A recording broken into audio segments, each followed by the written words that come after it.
Anthony Weiner, the disgraced former congressman, in the news yet again. This isn't the first time or the second time. It's now the third time him in the news, all the major tabloids here in New York, for sexting, texting, sexual messages, pictures with a scantily clad young woman, not his wife. Now, I am loath to even bring up this guy's name or mention it, but I do have to toss out one thing. And that is, if any of you are developers out there, app developers, I would pay good money on a monthly basis if you could create some app that I could put on my phone, on my desktop computers, to block me from ever seeing a story about Anthony Weiner. To me, he's just so irrelevant, so stupid, I feel like I lose about 10 IQ points even reading his name. You may have some other politician or issue or a Kardashian or something like that where you'd like a block.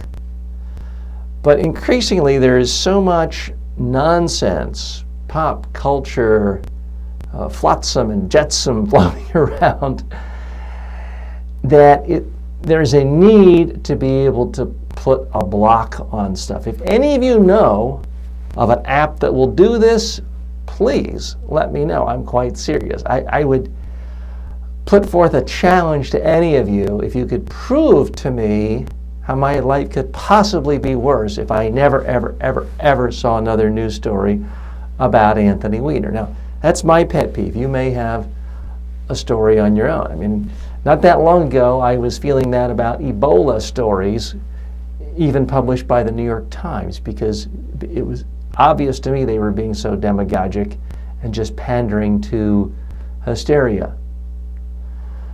Now, a couple other things. This may ruffle some feathers and upset you. I do think there is a massive, massive media attempt to be, on the one hand, the other hand, false equality going on. People are talking about Trump and all of his outrageous things and ridiculous texts and campaign managers with abuse charges of women, and Anthony Weiner as if they were the same and sort of balanced it out. Well, there's Trump and Bannon on the Republican side, and there's Anthony Weiner on the Democratic side. Well, hold on, folks.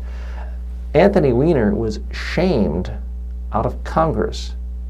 He was basically run out of Congress on a rail after his first texting incident of texting a young woman pictures of himself in his underwear with certain bulges.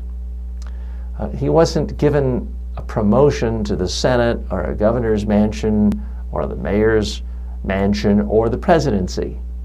He was demoted, i.e. kicked out on the street. He tried to rehabilitate himself, ran for mayor. Voters said, no, we're disgusted by you. We don't want any more of you. And every time he tries to resurface, he humiliates himself. And one party says, okay, if you do wildly disrespectful, stupid, idiotic, moronic things, texting, we're not going to reward you. Another party has said the opposite. So folks, it's time to quit with the false equivalency. It's also time for me and everyone else to stop talking about Anthony Weiner.